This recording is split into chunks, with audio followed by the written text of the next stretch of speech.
Bonjour, traité de Ta'anit, on est à la page 12b, vers le milieu de la page. En fait, c'est simple pour retrouver, on est au début de la nouvelle Mishnah. Ah, on est un peu plus bas que le milieu de la page, en fait. Voilà, on est vers la fin du milieu de la page, si je puis dire.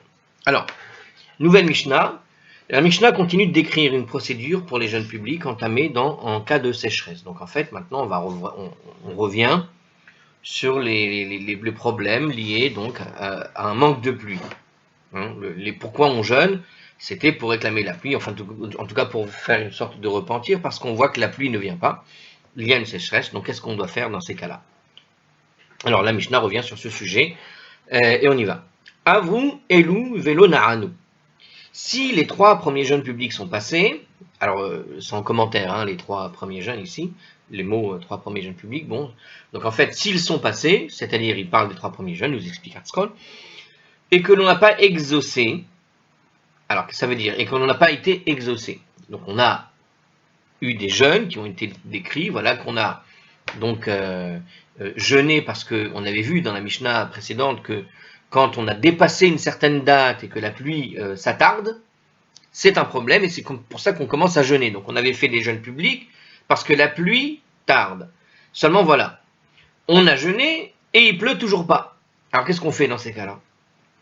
Donc si ces trois premiers jeûnes publics sont passés et que l'on n'a pas été exaucé, donc la pluie n'est toujours pas tombée, Bet Din Gozerin, le Bet Din décrète, Shalosh Taraniot Acherot, ala Tzibour, qu'il faut jeûner encore 3 jeûnes pour la communauté. Alors on avait vu d'ailleurs dans la Mishnah précédente que les jeûnes qui étaient jeûnés à partir du 17 Marcheshvan ou du 3 ou du 7, enfin, ça dépendait des versions, on avait vu quoi? On avait vu que ces jeûnes qui avaient été institués devaient être jeûnés par les particuliers. Alors là, ici, il semble préciser dans la Mishnah que c'est toute la communauté qui doit jeûner. Donc ces jeûnes, nous précise a priori le Hartskoll, sont plus stricts que les trois premiers jeûnes qui ont été faits, et ils obéissent donc aux règles suivantes. Donc on nous donne les règles dans cette Mishnah. Ochlin veshotim iberodium, on peut manger et boire tant qu'il fait encore jour, donc la veille du jeûne, mais tant qu'il fait encore jour, ça veut dire on ne mange pas la nuit. Donc ici, il nous précise, on ne mange donc pas après le coucher du soleil. C'est-à-dire que ce sont des jeûnes plus sévères, comme ceux de Tisha B'Av. D'accord? Donc si on regarde le commentaire ici tout de suite, il nous explique, le Magen Avraham, là-bas, 575.2, nous explique, d'après Psachim 54b, donc c'est une référence qui vient de Psachim, il faut se référencer au Ritva, la page 12b, enfin j'ai pas très bien compris ça par contre, qui entrevoit en fait l'éventualité d'une différence entre un jeûne public et Tisha B'Av. Donc ici on voit quelque part la nuance entre Tisha B'Av et les jeûnes publics. Alors où est-ce qu'on le voit ça? À Tisha B'Av, il est interdit de manger durant le crépuscule, dans les Ben Hashmashot, comme cela est clairement dit dans le traité de Psachim. Donc si on regarde le traité de Psachim, la page 54b, on ne mange pas pendant les Ben Hashmashot. Les Ben Hashmashot, petit rappel, donc c'est ce moment particulier où le soleil est en train de se coucher. Alors, la question qui se pose, c'est est-ce qu'il est déjà couché ou est-ce qu'il est en train de se coucher? C'est ce moment où il est en train de se coucher, ce qu'ils appellent en français le crépuscule, donc, comme ils ont traduit. Mais pour être précis, c'est un petit peu le moment où le globe du soleil commence à toucher l'horizon, donc c'est le coucher du soleil. Mais ce moment où il touche l'horizon, le soleil est encore visible. Donc tant qu'il est visible au fond, le soleil n'est pas complètement couché. Quand est-ce qu'il est complètement couché? Lorsque le dernier petit rayon de soleil se voit encore au bout de l'horizon, comme ça. Si vous êtes à la plage de temps en temps à Tel Aviv, on voit de nombreux couchers de soleil, on les voit très très bien par rapport à l'horizon. Ce moment où il commence à toucher l'horizon et ce moment où il finit de toucher l'horizon. Bon. Ça, c'est les Ben Hashmashot. Les Ben Hashmashot, entre les deux soleils, on pourrait traduire. Donc, c'est-à-dire entre le moment où le soleil commence à toucher l'horizon et le moment où le soleil finit de toucher l'horizon. Je pense que c'est comme ça qu'on comprend les Ben Hashmashot. Donc, ce moment particulier, en général, il correspond à plus ou moins 18 minutes, ce qu'on appelle Zmaniot. Les 18 minutes, selon les saisons, parce que c'est pas la même vitesse qui va s'écouler selon les saisons. Donc des fois, et puis selon l'endroit où on habite en réalité aussi, donc on appelle ça les 18 minutes Zmaniot, 18 minutes Zmanit, c'est-à-dire on calcule par rapport à la longueur de la journée. Des fois le jour peut être plus long, des fois il peut être plus court, Donc ce sont 18 minutes, on pourrait dire, dans les équinoxes, c'est-à-dire que ça correspond à 18 minutes lorsque la quantité de jours est égale à la quantité de nuit, aux équinoxes. Mais lorsque le jour sera plus court, bah forcément ces 18 minutes sont réduites plus ou moins hein, à 15 minutes. Et puis lorsque les jours sont plus longs, ils seront réduits, ils seront plus longs, donc aussi ces 18 minutes correspondront plutôt je sais pas, 20, 22, 23 minutes. Ça dépend des saisons, ça dépend de la longueur de la journée, parce que évidemment, la longueur de journée, c'est plus ou moins le temps que va mettre le soleil à parcourir sa distance entre le moment où il se lève et le moment où il se couche. Bon, eh bien, quand le temps pour parcourir toute la distance, hein, quelque part, de la Terre, pour pouvoir faire une journée entière, eh bien, se fait long, eh bien, forcément, le moment où il va commencer à se coucher, le moment où il va terminer de se coucher, sera plus long qu'aux équinoxes, et donc plus long, par exemple, qu'en hiver. Donc, on voit ici, c'est quoi. Voilà. Ça, c'était pour un petit rappel. Donc ici, justement, on nous explique, voilà, ici, il semble voir le Ritva une petite différence avec Tisha B'Av. Tisha B'Av, c'est avant le crépuscule, donc on n'a pas le droit de manger pendant les Ben Hashmashot, donc c'est avant la Shkia. Mais ici, en revanche, ici, dans un jeûne public, en revanche, dont le caractère est donc moins sévère, il est interdit de manger seulement à la tombée de la nuit. Donc ici, a priori, tu peux manger dans ces jeûnes-là, tant qu'il fait jour, ça veut dire on ne peut pas manger après le coucher du soleil, c'est-à-dire après, alors tant qu'il fait jour, c'est-à-dire jusqu'au dernier rayon du soleil, alors que quand tu fais Tisha B'Av, c'est au premier rayon du soleil dès qu'il touche l'horizon. Hein. Les Ben Hashmashot, encore une fois, le coucher du soleil, quand est-ce que intervient le coucher du soleil?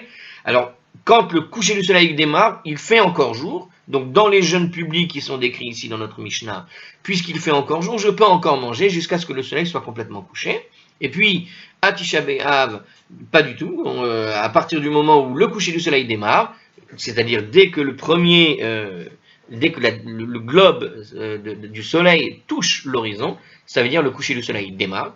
Et là, on doit arrêter de manger à ce moment-là. Ça marche? Voilà la petite nuance entre les deux. Donc ça permet de voir ici qu'il y a une différence, effectivement. Donc ça ressemble quand même. Hein. Bon, ça se joue à quelques minutes à peine pour boire son petit dernier verre d'eau, j'ai envie de dire, sur les 20 dernières minutes, quoi, en gros, hein, grosso modo. Bon, c'est pas grand-chose, mais ça témoigne quand même que les jeûnes publics sont moins stricts que celui de Tisha B'Av. Alors, et qu'est-ce qu'il y a d'autre à faire dans ces jeûnes-là? Alors, la vérité, c'est la même chose qu'à Tisha B'Av, du coup, pour la suite. Ve Asurin Bimlacha, on n'a pas le droit d'effectuer un travail. Et je me demande si on a le droit d'effectuer un travail à Tisha B'Av, je ne me rappelle pas. Selon les cas, il y a des gens qui pourraient éventuellement travailler, mais en général, c'est plutôt férié, par exemple en Israël, parce qu'on sait que les gens préfèrent ne pas travailler. Ouvrir Ritza, il est ni de se laver, ouvre Sicha, ni de s'enduire la peau. Uvne'ilat sandal, ni de porter les chaussures, donc sous-entendu en cuir. Uvetashmish hamita, et ni de secouer le lit, hein, d'utiliser le lit, ce qui veut dire avoir des relations intimes, évidemment. Venoralin et hamer chatsaot, et on ferme les établissements de bain. Alors, il y a écrit évidemment ici dans le commentaire, d'ailleurs ça va être probablement une question de la Gemara, puisque il nous précise ici dans le commentaire, puisqu'il est interdit de se laver, puisqu'on ne peut pas se laver, évidemment qu'on va fermer les établissements de bain. Pourquoi préciser le besoin de les fermer? Je te dirais que si on est dans une période de famine, de sécheresse en tout cas, oui, peut-être c'est ça l'idée, c'est de se priver en quelque sorte de l'eau qui est encore là, parce qu'on commence à s'inquiéter, de témoigner d'une certaine inquiétude, je ne sais pas. Alors en tout cas la suite, ça peut donner une explication en tout cas. Alors si on continue dans la Mishnah, on vient de tourner notre page dans Hartzkol, on est toujours à la page 12b. Alors Averu Elu Velo Naranu, si ces jeûnes sont passés, donc on est dans un autre sujet plus ou moins, hein, si maintenant les jeûnes sont passés et que nous n'avons toujours pas été exaucés, hein, donc on vient de faire les jeûnes publics supplémentaires à cause de cette sécheresse, donc on est après le 17 Marcheshvan, après les 3 premiers jeûnes qu'on a fait parce qu'on voit que la pluie n'arrivait pas, et donc on a renforcé ces jeûnes plus difficiles, on a mis des nouveaux jeûnes plus difficiles, et voilà que ces jeûnes-là, donc ceux dont on vient de parler, a priori, hein, si je comprends bien le texte, sont passés, et voilà qu'on n'a toujours pas été exaucés. Beddin Gozerin Aleyen, Od Sheva, le Beddin va décréter sur eux, donc en plus, hein, 7 autres.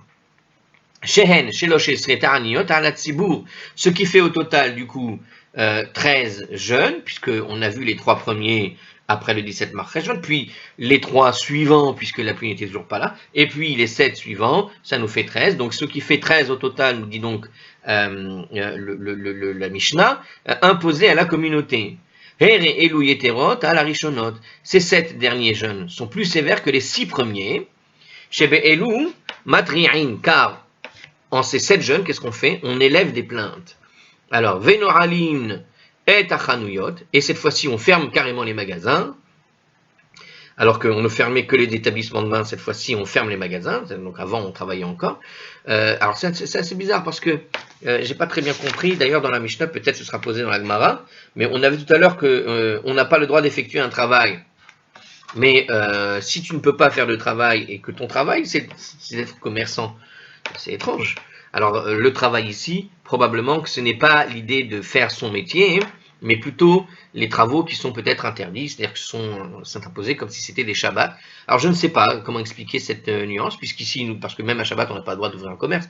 Donc, je ne comprends pas pourquoi ici, il nous dit qu'il est plus sévère, puisqu'on va fermer les magasins. A priori, à l'époque, il n'y avait pas de libre service. Et donc, si le magasin est fermé, je vois pas trop. Bon, alors je comprends pas très bien. En tout cas, ici, ils disent qu'on doit fermer les magasins. Bacheni matin et rachecha. Le lundi, on ouvre partiellement les portes du magasin d'alimentation à l'approche de la nuit. Ou bachamishi, mutarim, ipene, kevod Shabbat. Et le jeudi, on a le droit d'ouvrir le magasin toute la journée en l'honneur de Shabbat. Alors peut-être qu'ici, l'interdiction d'ouvrir le magasin, c'est quoi, pendant les jeûnes ou puisque c'est le jeudi, oui, c'est ça. Donc le jeudi et le lundi, on ouvre partiellement le magasin à l'approche de la nuit. Ça veut dire que quand la nuit arrive, on peut ouvrir le magasin pour que les gens puissent venir faire leurs courses habituelles. D'accord? C'est juste que toute la journée de lundi, qui était donc un jour jeûné, eh bien, on n'ouvrait pas les magasins. Et puis le jeudi, comme il vient de le dire, on a donc le droit d'ouvrir les magasins en journée, toute la journée, en l'honneur de Shabbat. Donc si un des jeunes se retrouve le jeudi, on l'ouvrait quand même. Peut-être c'est là la nuance, mais dans tous les cas, si dans les 3 premiers jeunes, il était interdit de travailler, et ici il dit que c'est plus sévère, comment je peux d'un côté me dire que je ferme les magasins, et de l'autre côté dire que je vais ouvrir le magasin en l'honneur de Shabbat? Ça semble étrange en tout cas. Alors il y a pas mal de commentaires, justement, on va les lire, peut-être c'est en rapport. Alors qu'est-ce qu'on vient de dire? On a dit que ces 7 derniers jeunes, les nouveaux jeunes qui sont imposés, puisqu'on n'a toujours pas été exaucés, sont plus sévères que les 6 premiers. Alors on avait dit qu'on élevait des plaintes, qu'est-ce qu'il nous dit ici? Donc la Gemara à la page 14a va tenter de déterminer si ces plaintes renvoient au son du shofar ou à la récitation des suppliques, Anenu, qui figurent dans les Selichot.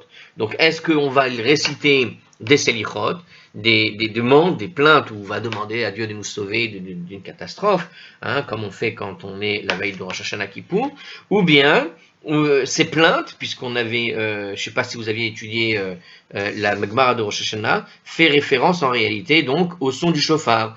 On sait que l'idée, le mot de plainte alors je vais vérifier quand même comment il s'écrit ici. Matri'in, bon c'est pas écrit, c'est pas le même mot que j'ai en tête.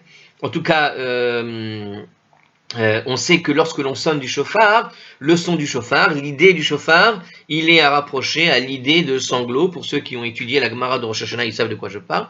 C'est-à-dire que quand on sonne du shofar, hein, je vous fais en commentaire, quand vous sonnez le shofar dans la Gemara de Rosh Hashanah, je ne sais plus où, vers la fin, quand ils abordent tout le sujet sur les sonneries du shofar, l'idée de sonnerie, en fait, est à rapprocher à l'idée de complainte ou de plainte. Et selon les cas, une plainte pouvait être traduite comme étant un sanglot ou un gémissement. Donc c'est en tout cas l'idée de se plaindre. Et donc sonner quand la Gemara ici nous dit qu'on démarre en quelque sorte, on élève les plaintes, ça peut sonner comme effet. Enfin, il y a une manière d'entendre l'idée d'élever les plaintes comme l'idée de celui qui va sonner le shofar avec ce son qui s'élève vers le ciel.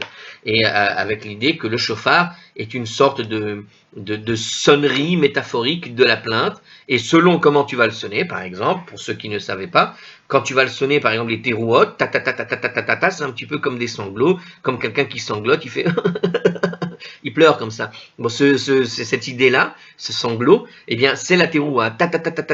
C'est ces sanglots parce que le son est très saccadé. Et le gémissement, parce qu'on peut aussi se plaindre, entre guillemets, donc être dans une complainte, dans un moment de tristesse, quelqu'un qui va se complaindre, qui va se plaindre, il peut aussi gémir. Hein, l'idée de la souffrance, il peut soit sangloter, soit gémir. Et le gémissement peut s'apparenter à un son qui est aïe, aïe, donc c'est les chevarim, ta, ta, ta. Voilà, c'est cette idée-là. Hein. Donc ça, c'était pour vous faire un petit topo, hein, celui qui veut étudier ça, c'est à la fin, plus ou moins, de rechercher un arbre, étudier-la entièrement, ce sera plus simple, parce que moi, j'ai pas le, je peux pas vous donner les références.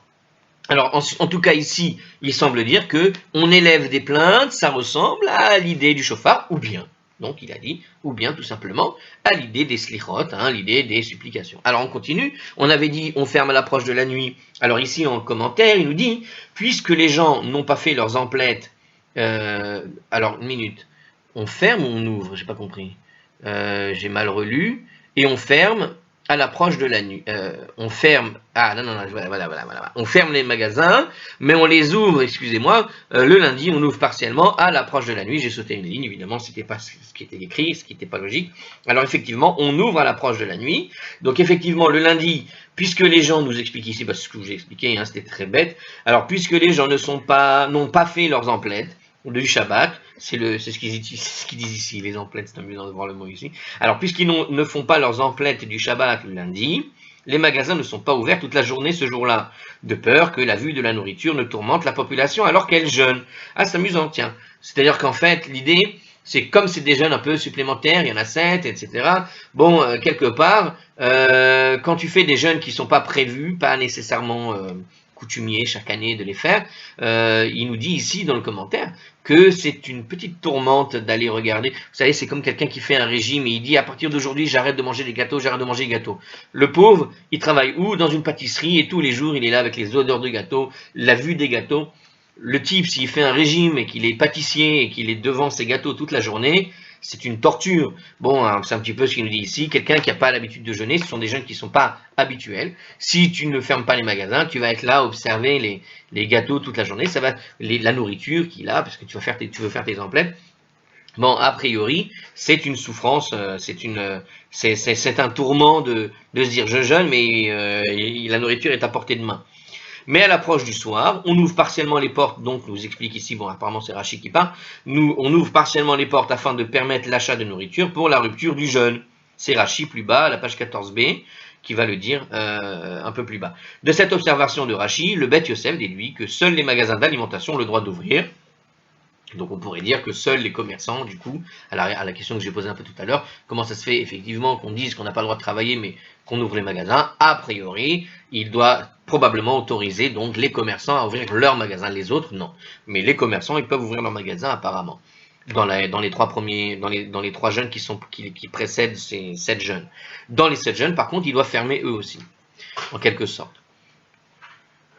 Et enfin, dernier point hein, qu'on avait cité, le jeudi, on a le droit d'ouvrir les magasins en journée, en l'honneur de la journée du Shabbat. Donc, qu'est-ce qu'il nous dit en commentaire? Puisque certaines emplettes du Shabbat sont faites dès jeudi, les marchands avaient le droit donc de garder leur échoppe ouverte toute la journée. Plus loin à la page 14b, toujours pareil, la Gemara va déterminer si les portes étaient complètement ouvertes ou non.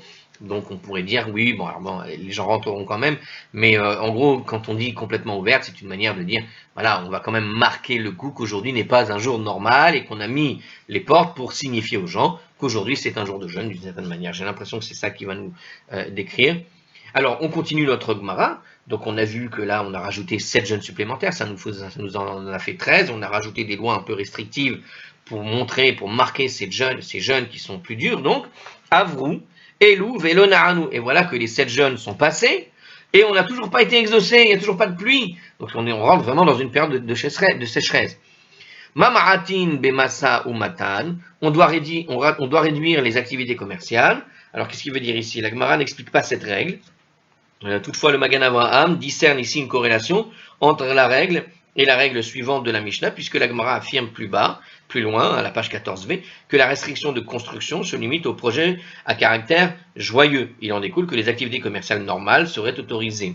Donc ici, en tout cas, il traduit ça par l'idée des transactions commerciales, des activités commerciales. Alors, qu'est-ce que j'en comprendrais, mais je ne comprends toujours pas l'idée, puisqu'on n'a pas le droit de travailler, mais il semblerait que le travail ici n'est pas lié donc au commerce, puisqu'on voit ici que si on réduit les activités commerciales, c'est qu'on avait des activités commerciales même précédentes, et que précédemment on avait le droit d'ouvrir les échoppes. Donc a priori, le seul commerce qui était ouvert, c'était effectivement les magasins d'alimentation, puisque c'était les seuls où ils avaient le droit de travailler. On avait vu dans les trois premiers jeûnes, bon, on pouvait faire ce qu'on voulait. Les 3 séries de jeûnes suivants, on n'avait pas le droit de travailler, mais apparemment les magasins quand même restaient ouverts. Ensuite, dans les 7 jeûnes suivants, les magasins ferment, sauf à partir du soir ou la veille de Shabbat, puisque les gens ont quand même besoin de se réalimenter en nourriture et autres. Et là maintenant, il nous dit on réduit les activités commerciales. Donc a priori, les activités commerciales dont il est question, c'était celles où on parlait du lundi et du jeudi. D'une certaine manière, on commence à rationner, j'ai envie de dire. Moi, c'est ce qui me semble logique. C'est-à-dire on commence à rationner la nourriture de peur qu'ils finissent par manquer, puisque la pluie ne tombe pas. Donc il faut commencer à acheter un peu moins qu'avant et être moins dépensier, commencer à économiser au cas où la pluie ne tombe toujours pas. Parce que pas de pluie, ça veut dire la prochaine récolte n'est pas là, ne sera pas là. Donc il faut attendre avant de manger et de profiter comme si de rien. Donc il faut être un peu, sur le qui-vive, faire des provisions sérieuses et autres.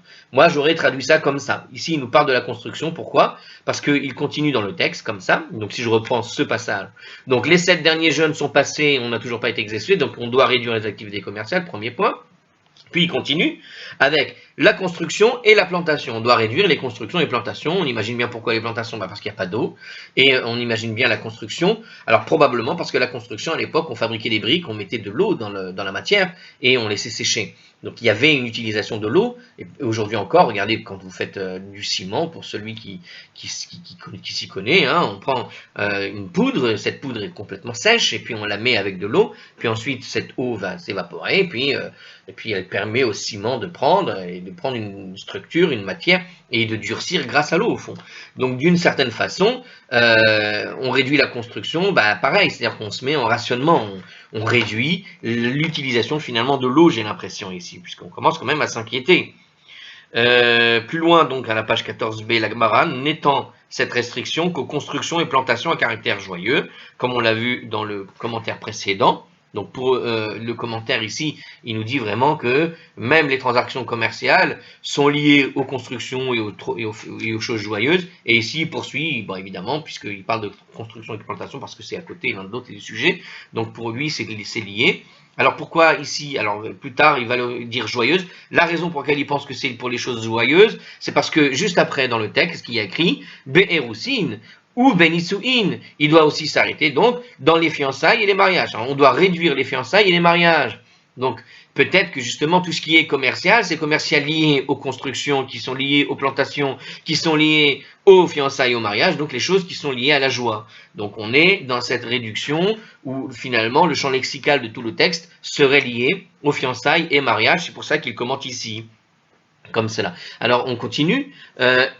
Ou Elat Shalom Ben Adam Lechavero, et les formules de salut que les gens s'adressent l'un à l'autre. On doit aussi être un peu moins dans le Shalom. Alors ça ne veut pas dire aller faire la guerre, mais plutôt c'est les formules de salut de Shalom. Il faut voir ça plutôt comme l'idée d'un deuil, c'est-à-dire quand une personne elle est en deuil, on va pas lui dire bonjour, lui sourire comme si tout va bien. Tu vois, elle n'est pas bien, elle est dans une situation qui n'est pas bonne. Bon, eh bien, d'une certaine manière, c'est un petit peu la même chose ici. Ici, les formules de salut, quand on s'adresse l'un à l'autre, eh bien, ce sont des formules de salut qui sont liées à l'idée du deuil. Et il y a une sorte, on pourrait dire, on rentre dans un problème qui est majeur parce que la sécheresse commence à s'installer et donc on évite de témoigner, enfin j'ai envie de dire comme on a expliqué peut-être ailleurs une fois, Al tiftar pela Satan, n'ouvre pas la bouche du Satan. Donc ici on est un petit peu dans cette idée, c'est-à-dire on va pas commencer à faire la fête, on va pas commencer à construire comme si de rien, on va pas commencer à planter comme si la pluie est déjà là. Donc il faut commencer à réduire les choses parce que apparemment il y a quelque chose qui doit être corrigé. Et les formules de politesse et de salut, au fond, rentrent dans le Al tiftar pela Satan. C'est-à-dire que tu vois qu'il y a une situation qui est en détérioration au niveau de la communauté, avec une inquiétude de sécheresse majeure, et donc quelque chose qui n'est pas normal. eh bien, il faut limiter d'une certaine façon les signes un petit peu comme ça de bienséance, de joie et autres, des choses qui peuvent d'une certaine manière... Alors, qu'est-ce qu'il nous dit justement hein, pour illustrer pour enlever justement ce côté un peu trop festif et autres, qui venait Adam, Han Lamakom, comme les gens qui sont bannis par l'omniprésent. Donc, il faut agir comme s'il y avait eu justement un bannissement. Donc, il se passe quelque chose qui n'est pas normal. Donc on y a eu un bannissement, un type qui est banni, tu vas pas lui dire bonjour comme si tout va bien. Donc il faut agir comme si on avait été nous-mêmes bannis au fond. Donc les formules de politesse et autres, il faut les calmer parce que quelque part il y a un problème et ce problème, on doit être un peu la tête baissée en quelque sorte. Il faut faire profil bas et dire bonjour, montrer les choses à droite, à gauche, c'est pas faire profil bas. Donc ici, il faut faire profil bas devant Dieu parce qu'il y a un problème, on n'a toujours pas la pluie, on ne comprend pas pourquoi. En tout cas, il faut kiftar al, kiftar la satan. Ici, j'ai l'impression que c'est lié vraiment à ça, à cette idée. Alors on continue dans le passage. Ayechidim, les particuliers, alors ces Yechidim, c'est les fameux particuliers d'exception, c'est-à-dire les rabbanim et autres, ceux qui étudient, qui peuvent répondre à des questions de Torah. Chosrin ou Mathanin, eux, recommencent à jeûner. Ad sheyetse Nissan, jusqu'à l'issue de Nissan, donc ils vont jeûner complètement. Yatsa Nissan, veyaridu geshamim. Si Nissan est passé maintenant et que la pluie est tombée ensuite, alors il nous les explique ici, dans cette Mishnah, il s'agit non pas du mois régulier de Nissan défini par le calendrier, mais du premier mois de la saison du printemps qui s'achève environ 30 jours suivant l'équinoxe de printemps. Donc on parle ici en fait, en réalité on ne parle pas de Nissan, on parle dans les mois français, quoi, c'est le mois de mars, hein, si je me rappelle bien, 30 jours après le mois de mars, après le 21 mars, puisque c'est l'équinoxe. Après il faut voir c'est quoi l'équinoxe dans le sens, puisqu'on a vu que ce n'était pas le même jour l'équinoxe dans un autre passage de la Gemara ici, on avait vu que les équinoxes ne sont pas définis de la même manière dans l'esprit des rabbanim. Et donc l'équinoxe ici, on parle donc du mois de Nissan au sens des équinoxes. Il faut savoir, donc on le voit aussi dans la Gemara de Rosh Hashanah, il faut savoir qu'il existe en fait deux calendriers dans le calendrier juif, et on a le calendrier solaire et le calendrier lunaire.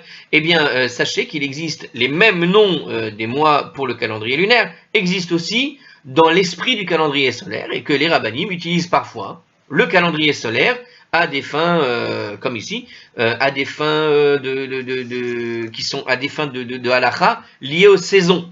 Parce que les saisons ne dépendent pas de la Lune, elles dépendent essentiellement du calendrier solaire exclusivement. Donc il existe en fait, en parallèle du calendrier lunaire qu'on connaît bien, un calendrier qu'on connaît moins bien. Alors on le connaît parce que pour ceux qui évidemment habitent ailleurs, en Chutz La'aretz, tous ceux qui habitent en France, aux États-Unis, n'importe où, eh bien, savent qu'on a le calendrier solaire, hein, janvier, décembre, etc., etc. Bon, là, on a effectivement le calendrier solaire. Mais il existe dans le judaïsme aussi les 12 mois, pareil que le calendrier solaire qu'on connaît ailleurs, coupés, peut-être pas de la même manière que ce que l'on voit au niveau du calendrier grégorien, hein, janvier-février c'est le calendrier grégorien, peut-être pas coupé de la même manière puisqu'on n'a pas les mêmes jours pour définir les équinoxes, mais ici, a priori, le mois de Nissan, qui correspond en fait au mois du printemps selon le calendrier solaire cette fois-ci, eh bien, il nous dit ici, donc à l'issue de Nissan, si Nissan est passé, donc c'est ce Nissan du calendrier solaire. Donc ici, il nous précise encore, donc défini par le calendrier du premier mois. Alors, il s'agit non pas du mois régulier de Nissan, donc défini par le calendrier lunaire, mais du premier mois de la saison du printemps qui s'achève, environ 30 jours suivant l'équinoxe du printemps. Il faut aller voir Rambam, etc. pour qu'il nous explique tout ça. Bon, alors, on continue dans notre Mishnah. Donc, si Nissan est passé, on a dit, et que la pluie est tombée ensuite, Siman Kelala, c'est un signe de malédiction. C'est-à-dire que si le mois de printemps est passé et qu'il va y avoir de la pluie, c'est pas un bon signe du tout. Alors, chez Nehemar, hein, c'est qu'il est dit. Pourquoi on dit ça? Donc, dans Samuel 1, chapitre 12, verset 17, il y a écrit là-bas, Hayom, n'est-ce pas le jour de la moisson de blé, etc. Alors on avait, il continue le verset ici, il nous explique Hartzkroll, je vais invoquer Hachem pour qu'il fasse tonner et pleuvoir, comprenez et voyez alors combien grande est votre iniquité. Il y a écrit un passage qu'on avait vu plus tôt, si vous vous rappelez, dans la page 2b, au tout début en fait, à la note 15 de Hartzkroll, hein, cette fois pour le coup. Alors, si vous vous rappelez, on avait vu ce passage, justement, on disait quoi? On disait que c'est un mauvais signe qu'il pleuve à ce moment-là. On est en fait au moment de la moisson, et vous savez que la moisson, c'est lorsque le blé doit être bien asséché, bien sec. Et s'il pleut au jour de la moisson, c'est un signe de malédiction quelque part, parce que tu es en train de pourrir ta récolte de blé. Parce que si la pluie tombe alors que le fruit ne peut plus absorber l'eau, il va juste être noyé dans cette eau et étant mouillé, humide, est-ce qu'une farine humide se conserve bien? Vous voyez bien que non. On est dans le même concept, c'est-à-dire que si le blé est abîmé par l'eau, par l'humidité, il risque d'avoir du mal à être, comment dirais-je, conservé dans des silos et autres, il risque de pourrir là-bas. Donc c'est pour ça que c'est pas un bon signe qu'il pleuve. Et c'est pour ça qu'ils disent ici qu'ils vont recommencer à jeûner, mais jusqu'à ce que passe ce mois qui correspond donc au printemps, et une fois que le printemps est passé, il faut pas que le premier jour qui doit correspondre au fond à la saison de la moisson, je continue de jeûner pour réclamer la pluie, parce que s'il pleut, et quelque part je jeûne pour recevoir un signe de malédiction, qui est un mauvais signe pour la récolte, s'il y a eu quand même, grâce à des réserves d'eau et autres, la possibilité de faire certaines récoltes de blé entre-temps. Donc c'est pas un bon signe qu'il pleuve au jour de la moisson du blé. Alors je vais faire une légère pause et on va commencer la Gemara à la suite. Alors on poursuit avec la Gemara. La Gemara s'interroge sur le bien fondé de l'interdiction du travail lors de la seconde série de jeûnes. Ah, vous voyez qu'il y a un problème avec cette idée d'interdire le travail. Alors, Bishlama, on comprend qu'il faut interdire les activités Kuleu, toutes, Itbeu, Taranug, parce qu'elles comportent en fait du plaisir. Rechitsa, Vesika, Vetashmishamita. Par conséquent, le bain, l'onction, les relations intimes, tout ça, sont donc interdits au cours du jeûne, comme on l'a vu dans la Mishnah. Aval melacha tsa'aru, mais le travail, c'est une peine. Pourquoi l'interdire? Donc, alors, il pose la question dans un autre terme. Il ne voit pas ici la difficulté que j'ai vue, mais de base, le simple fait d'interdire le travail paraît bizarre.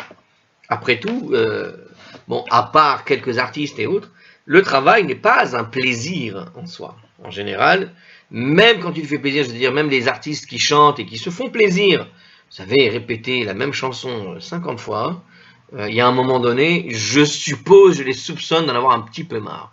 Un type qui est comique et qui fait son spectacle, alors il va avoir le plaisir à faire son spectacle devant des gens, mais répéter 200 fois son spectacle dans une seule année, même cette répétition devient lourde à la longue. Je pense qu'il n'y a pas, à un moment donné, même un travail dans lequel tu as du plaisir, à partir du moment où tu rentres dans une forme de routine, si tu arrives à ne pas rentrer dans une forme de routine, très bien, mais quand tu rentres dans une forme de routine, quelle qu'elle soit, il y a un moment donné, ça va saturer.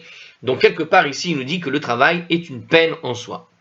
La Gemara répond, Amar Rav Chizda Amar Rav Yirmiya Baraba. Rav Chizda a dit au nom de Rav Yirmiya Baraba, Amar Kera, le verset déclare. Alors, quel verset? Le verset dans le livre de Yoël, au chapitre 1, verset 14. Là-bas, le prophète Yoël y enjoint au peuple de se rassembler au temple et de supplier Dieu pour recouvrir de végétation la terre qui a été dévastée par les sauterelles. Donc on est dans Rashi, qui nous explique tout ça et qui nous raconte un peu cette histoire de Yoël. Donc là-bas, donc on voit que le prophète, donc à la suite d'une catastrophe naturelle avec les sauterelles qui ont tout bouffé, il disait il faut absolument, alors il nous dit justement ici, il le redit ici, Kadeshut Som, préparer un jeûne, Kir'u Hatzara, convoquer une assemblée, Isfu Zekenim, rassembler les anciens, à cause de cette association de termes dans le verset, nous explique le Hardscroll, un jeûne est d'un certain point de vue légal, Ka'atseret, comme un rassemblement, c'est comparable à un rassemblement. Donc on voit ici que ce n'est pas uniquement l'idée de jeûner qui est posée par Yoël, mais l'idée de convoquer une assemblée. On convoque une assemblée, on rassemble les anciens, on convoque une assemblée, on prépare le jeûne. Donc le jeûne, la convocation de l'assemblée et les anciens, tout ça c'est ce qu'on appelle donc un rassemblement. Maintenant qu'est-ce que c'est qu'une Hatzeret? Nous explique ici, par exemple, Karatseret comme la fête de Hatzeret qui est Shavuot. C'est-à-dire que les fêtes de Shavuot et de Shmini Hatzeret, nous explique Rashi. Donc quand on dit Karatseret, c'est comme une fête qu'on a l'habitude de fêter comme une des fêtes chômées. Quand tu assembles les gens, en gros, quand les gens sont convoqués à la synagogue en quelque sorte, à partir du moment où ils sont convoqués d'une certaine manière, ils ne peuvent pas travailler. Puis, si tu travailles, tu ne peux pas venir à la synagogue. Donc l'idée ici, quand on dit Atzeret, c'est une convocation d'un rassemblement. Ce mot Atzeret fait référence évidemment à Shmini Atzeret, ou la fête de Shavuot, puisque Shavuot, vous savez que Shavuot s'appelle aussi Chag Atzeret, la fête de conclusion. Alors le mot Atzeret signifie conclusion, mais il s'avère qu'ici le terme est traduit par rassemblement. Donc toutes les deux sont appelées Atzeret, rassemblement, mais je ne comprends pas pourquoi ils ne l'appellent pas conclusion. Peut-être l'idée du rassemblement ici, tel qu'il est traduit, c'est que Atzeret ne veut pas dire simplement conclusion, mais c'est l'idée plutôt du résumé, du bilan de ce qui a été dit, tu vois, de ce qui a été fait, de la fête. Donc la fête, c'est l'idée donc de la conclusion du niveau où je rassemble ce qui était tous les éléments précédents. Donc en tout cas ici le mot Atzeret est vu comme idée d'un rassemblement, ok. Donc Kir'u Atzara, il y a écrit convoquer une assemblée. Bon, donc l'idée de Hatzara, c'est bien l'assemblée telle qu'elle est traduite ici. Mais Hatzeret, j'aurais pourtant traduit, moi, par conclusion, en général. Alors, Shavuot dans le Talmud, Rosh Hashanah, etc. Bon, en tout cas, ici, il y a une... alors, une minute. Bon, en tout cas, en hébreu, c'est simple. Puisqu'il y a écrit, tu dois appeler une Hatzara, donc c'est comparable à l'idée de Hatzeret, c'est-à-dire de ces Hatzeret qui sont Shmini Hatzeret et qui sont Shavuot, qui est Chag Hatzeret. Puisqu'il faut convoquer une Hatzara, ça veut dire qu'il faut faire ce qu'on appelle une Hatzeret. Et une Hatzeret, c'est quoi? C'est comme Shavuot.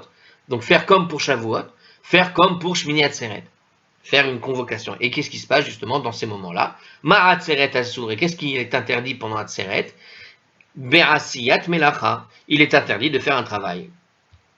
Aftaranit Asur, Be'asiyat Melacha. Et puisqu'il est lors d'un jeûne collectif, donc, alors même dans un jeûne collectif, il est donc interdit de faire un travail. Alors ici, nous dit le commentateur, les sages ont décelé dans l'écriture un appui à l'idée d'interdire un travail lors d'un jeûne public. D'accord? Donc on interdit le travail lors d'un jeûne public au sens où il n'en demeure pas moins que cette interdiction obéit à des considérations d'ordre logique. Il s'agit d'accorder à la communauté le temps nécessaire à un examen de conscience et au repentir.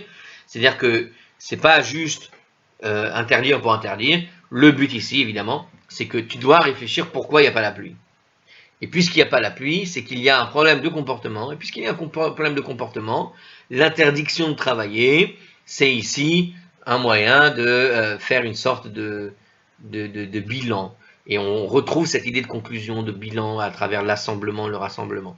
D'accord? On rassemble les idées. D'accord? C'est l'idée de bilan, quoi. Tu fais un bilan pour essayer de faire un repentir, pour essayer de comprendre d'où vient le problème. Vous savez, par exemple, en Israël, les laïcs qui ont imposé certaines fêtes aussi, une des célébrations, c'est par exemple Yom HaShoah, le jour de la Shoah. Donc là, c'est respecté par tout le monde, évidemment, laïcs, par religieux, bon bref. Mais dans l'esprit que font les laïcs de ce moment, vous savez ce qui se passe aux télévisions, aux radios, etc. Il n'y a pas d'émission, il n'y a pas de... C'est un jour complètement chômé, d'accord? Et même par le monde ultra-laïque, anti-religieux, j'ai envie de dire, c'est un jour complètement chômé. Les magasins ne sont pas ouverts. D'ailleurs, on prévient les gens, si tu dois aller faire les courses, même les magasins qui sont ouverts 24 heures sur 24 seront fermés.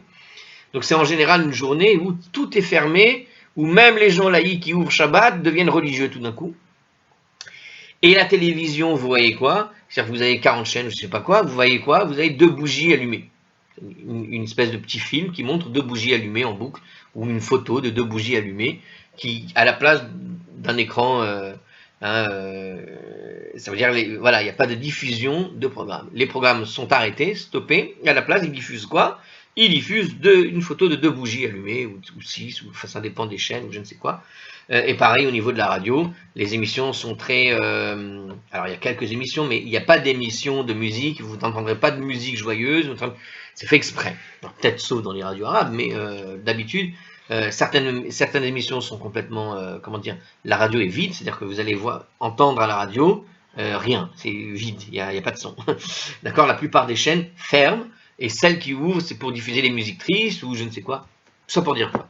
Ça pour dire que justement, on a affaire ici à l'idée de pourquoi ils font ça en fait là-bas en Israël. Pourquoi ils font comme ça, bougies et autres. C'est pour réfléchir. On ne veut pas te donner les moyens de te distraire pour que tu puisses être, comment dirais-je, pris par la journée telle qu'elle est. C'est-à-dire une journée qui doit rappeler ce qui s'est passé. Et donc, toi, tu dois être dans une logique de prendre conscience de ce qui se passe, de faire une sorte de bilan intérieur, en quelque sorte, d'être, comment dirais-je, de méditation presque. C'est-à-dire que même si, imaginez les gens laïcs qui ouvrent la télé Shabbat et qui sont, etc., il n'y a pas de moment pour faire une pause, en quelque sorte, dans leur semaine. Eh bien, le jour de Yom HaShoah, il y a un moment de pause, et celui qui serait tenté d'aller allumer la télé parce qu'il s'ennuie, eh bien, il va recevoir devant sa figure 2 bougies, et c'est tout. Voilà. C'est-à-dire que, voilà, réfléchis. On te dit, voilà, réfléchis, médite. Et quand tu vas t'ennuyer, comme tu n'as que ces images-là qui vont arriver, à la radio, on ne parle que de ça, tu vas être obligé de ne réfléchir qu'à ça. C'est un petit peu ce que disent ici les sages, au fond. Donc, on est dans cette idée. C'est-à-dire que ici, c'est une période d'Atseret, au sens où tout doit être arrêté, stoppé, on ne doit pas travailler, parce qu'on veut que tu te concentres pour essayer de comprendre d'où viendra le problème, d'où vient le problème, pourquoi il n'y a pas la pluie. Tu dois prendre conscience de la situation un peu grave qui est devant tes yeux et que peut-être tu n'as pas conscience encore. Alors la Gemara remet en question l'analogie ici entre le jour de jeûne et Yom Tov, puisque ici on vient de voir quand même qu'il a parlé de Hatzeret, qu'il l'a mis en équivalence avec Chag Hatzeret, Shmini Hatzeret, qui sont des jours de Yom Tov, et donc l'interdiction du travail, ici c'est vraiment les travaux interdits de Yom Tov. Donc c'est comme Yom Tov. Mais est-ce que c'est comme Yom Tov? Nous dit la Gemara, mais si c'était comme ça, en gros, si ce jour de jeûne, en commentaire si vous voulez savoir, si le jour de jeûne est comparable à une fête, alors nous devrions pousser le raisonnement plus avant. Voilà comment il a traduit le i, avec tous ces mots. Alors si, ma'atzeret, me'urta, mais si c'était de même que le travail au niveau de Hatzeret, le rassemblement, donc, ça s'appliquerait donc la veille au soir. Si on avait l'interdiction du travail, qui ressemble à l'idée de Hatzeret, comme les jours de Shmini Hatzeret, comme Chag Hatzeret, qui est Shavuot, on aurait dû faire des interdictions qui viennent depuis la veille. Af ta'anit nami meurta, mais de même que l'interdiction du travail devrait s'appliquer lors d'un jeûne, est-ce qu'elle devrait s'appliquer aussi depuis la veille au soir? Donc en gros, il dit, si vraiment tu veux comparer le Hatzeret ici à l'idée du Yom Tov, comme dans Chag Hatzeret et Shmini Hatzeret, ce sont des jours de Yom Tov, et les jours de Yom Tov démarrent la veille. Donc si le jeûne devait être comparé à un jour de Yom Tov, tu aurais dû interdire de travailler depuis la veille. En gros, c'est ce qu'il dit. Alors la Mishnah déclare en fait explicitement que lors des secondes et troisièmes séries de jeûne, l'interdiction de boire et de manger prend effet la veille du jeûne, après le coucher du soleil. Aussi cette loi n'est-elle pas débattue dans notre Gemara? On y traite plutôt l'interdiction du travail uniquement. Donc comme on a vu qu'effectivement dans certains des jeûnes qu'on a cités, on doit s'arrêter la veille de manger, donc là ça pourrait être comparable, mais pour ce qui est du travail, les 3 premiers jeûnes et les 6 premiers jeûnes, s'il y a en tout cas dans les 3 jeûnes qui suivent les 3 premiers, eh bien l'interdiction du travail ne s'applique pas la veille, elle s'applique juste dans la journée, et donc on aurait dû le faire depuis la veille. Voilà. Alors, on continue. La Gemara précise l'enseignement de Rabbi Yirmiya bar Abba sur ce, on dit là-dessus. Rabbi Zera, Ledidi, Amar Rabbi Zera dit, Ledidi, qui n'a rien à voir avec une anglaise, Ledidi, mi parsha li. Cela m'a été expliqué, min de Rabbi Yirmiya bar Abba, par Rabbi Yirmiya bar Abba, lui-même en personne, a dit Rabbi Zera. Amar Kera, le verset déclaré à propos du jeune public, Isfu zekenim, il y avait écrit donc là-bas dans le livre de Yoël, Isfu zekenim, rassembler les anciens. On en déduit que l'interdiction du travail, elle est Dumiya de Asifa zekenim, elle est analogue au rassemblement des anciens, qui prend place lors d'un jeune public. D'accord? Donc le rassemblement des anciens, elle vient de là, l'interdiction du travail. Ma asifat zekenim bayom, de même que le rassemblement des anciens a lieu en journée. Quand est-ce qu'on faisait donc ce rassemblement exclusivement en journée? Aftsom nami bayom, de même l'interdiction du travail est donc relatif aux jeûnes qui s'appliquent en journée. Donc cette idée de rassemblement, cette idée de se réunir pour faire une atzeret, elle se faisait à travers l'idée des anciens. Or les anciens n'étaient rassemblés qu'en journée. Et bien de la même manière, puisque ce rassemblement est effectivement une équivalence avec Chag Hatzeret et Shmini Hatzeret, donc cette idée de rassemblement demande aussi de s'arrêter de travailler, comme pour les jours de Shmini Hatzeret, mais aussi en comparaison de ce rassemblement des anciens qui ne se faisait qu'en journée, donc de même que l'interdiction du travail relatif à un jeune s'appliquera aussi en journée exclusivement, du coup. Ça veut dire quoi, donc? Alors ici, il nous explique, Rachi, que les anciens restaient chez eux en soirée et ne se rassemblaient donc qu'au matin du jeûne. Donc en général, on ne se rassemblait que le matin, on ne se rassemblait pas le soir, en tout cas pour ce qui est du rassemblement des anciens. Mais il explique aussi, donc alors je répète la fin pour bien comprendre, donc de même l'interdiction relative au jeûne doit s'appliquer aussi en journée exclusivement. Par contre, l'interdiction de boire et de manger prend effet la veille du jeûne, dès après le coucher du soleil. Donc ça c'est pour les 7 jeûnes d'après, puisque le verset ne fait aucune référence explicite à l'abstention de nourriture. Puisqu'il n'y a pas dans le verset de Yoël d'abstention de nourriture, elle ne prend effet, alors je répète, l'interdiction de boire et de manger prend effet la veille du jeûne, dès après le coucher du soleil, puisque le verset ne fait aucune référence explicite à l'abstention de nourriture. Alors je n'ai pas très bien compris ici la réflexion, parce que normalement on parlait des trois premiers jeûnes et autres, avec l'interdiction du travail, hein, les 3 jeûnes qui précèdent les 7 jeûnes supplémentaires. Donc ici, dans ces 3 premiers jeûnes, a priori on a le droit de manger le soir, pas la veille au soir. Attendez, peut-être je me suis embrouillé, on va vérifier. Ah, non, les 3 jeûnes qu'on a rajoutés, à partir du moment où on rajoute ces jeûnes-là, ça se faisait la veille au soir. Oui, c'est vrai, on avait dit tant qu'il fait encore jour. Donc ça correspond bien à ce qu'il voulait dire.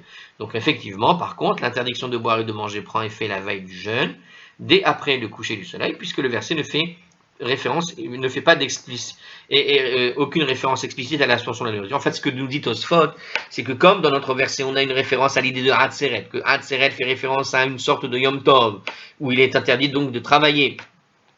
Eh bien, comme ce mot Hatzeret est relié à l'idée de rassembler les anciens, et que pour les anciens, eux, ils ne se réunissaient qu'en journée, donc l'interdiction de travailler est reliée au rassemblement des anciens, qui ne se faisait qu'en journée. Donc on ne travaille pas dans la journée, mais la veille au soir, puisque dans le verset de Yoël, il n'y a aucune référence à la mention de boire ou de manger, d'accord, puisqu'il n'a pas fait référence à ça, Yoël, puisqu'il n'a pas fait cette référence, on ne peut pas mettre en parallèle l'idée donc de boire et manger avec le rassemblement des anciens. Et donc l'interdiction de boire et manger depuis la veille se maintient puisqu'elle n'est pas mise en parallèle avec le rassemblement des anciens qui ne se faisait qu'en journée.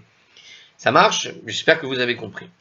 Alors il nous dit ici, il le dit ici plus ou moins, j'ai l'impression, en comparant le jeûne à la fête appelée Atzeret, le verset fait allusion à l'interdiction du travail. L'expression Kadeshutsom, préparer un jeûne, ne veut pas dire forcément, ne fait pas une référence à une abstention de nourriture. Quand il y a écrit là-bas, tu dois préparer un jeûne, préparer, ça ne veut pas dire commence à jeûner. Vous comprenez? Donc c'est pas nécessairement une abstention de nourriture. En effet, dans son commentaire sur le livre des rois là-bas, le roi 1 et chapitre 21, 9, le Radak rapporte au nom de son père que le mot tsom peut désigner aussi une assemblée. Il n'y a donc dans ce verset aucune référence claire à l'interdiction de manger particulière. De toute façon, préparer le jeûne, ça ne veut pas dire commencer à manger. Alors la Gemara poursuit, on va essayer d'aller jusqu'à la fin de la page puisqu'on est vraiment à côté. 47 minutes. Bon, alors on continue. Ve'ema mitihara. Mais dit que l'interdiction de travailler s'applique à partir de l'après-midi. T'as qu'à nous dire que l'interdiction de travailler pouvait s'appliquer uniquement l'après-midi, à savoir, tout comme le rassemblement en général avait lieu l'après-midi, quand on parle des sages qui ne se rassemblaient pas la nuit, il faut savoir qu'ils se rassemblaient en journée, mais en réalité ils se rassemblaient l'après-midi.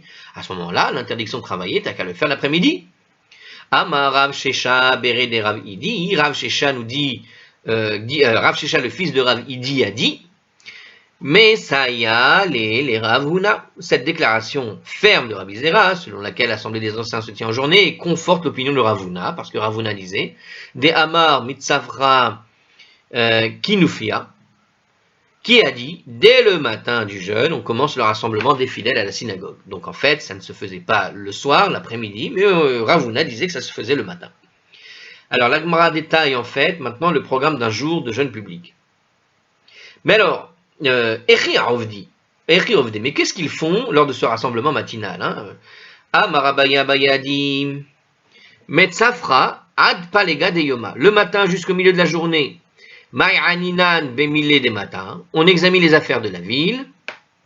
Ça veut dire que les opérations financières des gens de la ville sont passées au peigne fin, les agents du fisc. Celles qui révèlent les transactions douteuses sont corrigées, les victimes sont remboursées ou au moins apaisées, nous dit Rachi. Alors c'est pas le fisc, c'est plutôt l'idée des contentieux financiers qui venaient ici, ils examinaient les affaires de la ville, quoi. Voilà, comme il dit ici. C'est Rachi qui nous explique que c'était surtout sur les problèmes financiers. Continuons. Mikan ve'elach, et à partir de là, Riv'a de Yoma, et durant la troisième quart de jour, Karinan besifra ve'aftarta, on lit dans le rouleau de la Torah la Haftara, et on lit la Haftara, donc on lit le rouleau de la Torah et la Haftara, selon la coutume ashkénaze prédominante, le passage de la Torah qui est lu commence par Vayecha el Moshe, donc il nous explique ici dans Scroll la coutume ashkénaze, mais en réalité c'est aussi la coutume sfarade, et Moshe implora, etc. Le passage de la Haftara commence à partir de Dirshu Adeshem Beimatzpo, invoquer Hachem pendant qu'il est accessible, etc. Pardon, pendant qu'il est accessible. Donc c'est dans le livre d'Isaïe, chapitre 55, etc. Bon bref, un passage de Haftara, voir la Mishnah dans la Megillah 30b, 31a, et les commentaires relatifs, se reporter, etc. Bon, c'est de là-bas que va discuter qu'est-ce qu'on doit lire et qu'est-ce qu'on ne doit pas lire. Donc il nous dit, on lit donc le rouleau de la Torah, la Haftara, donc en fait il nous décrit le matin de la synagogue à la prière. À partir de là, durant le dernier quart de jour, Be'in al-Rachamé, on implore la miséricorde de Dieu, chez Nehema, comme il est dit. Donc c'est dans Néhémie 9, 3, concernant le jeûne décrété par Ezra et Néhémie. D'accord, donc qu'est-ce qu'on dit dans ce livre de Néhémie, là-bas, chapitre 9? Alors, Vayakumu al-Omdam, Vaikru besefer Torah Hashem, Elokehem, Revi'it Ayom. Et ils se tinrent à la même place, et ils lurent dans le livre de la Torah d'Hachem, leur Dieu, un quart de la journée, ou Ve'it, Mitvadin ou Mishtachavim, l'Hachem Elokechem, et pendant un autre quart du jour, ils se confessent et se prosternèrent devant Hachem, leur Dieu. Donc on lit une sorte de slichot. Alors il continue, on va continuer quand même sur ce dernier passage parce que ça suit direct. La Gemara conteste l'enchaînement des événements qui sont décrits par Abaye et Four Anna. Je propose d'inverser l'ordre des activités, ce qui fait que les séfarades, eux, les l'Haftar à l'après-midi, c'est peut-être ça la différence. Alors, je propose d'inverser l'ordre des activités entreprises au cours du jeûne et de dire la lecture de la Torah, de la prière, occupe la première moitié de la journée.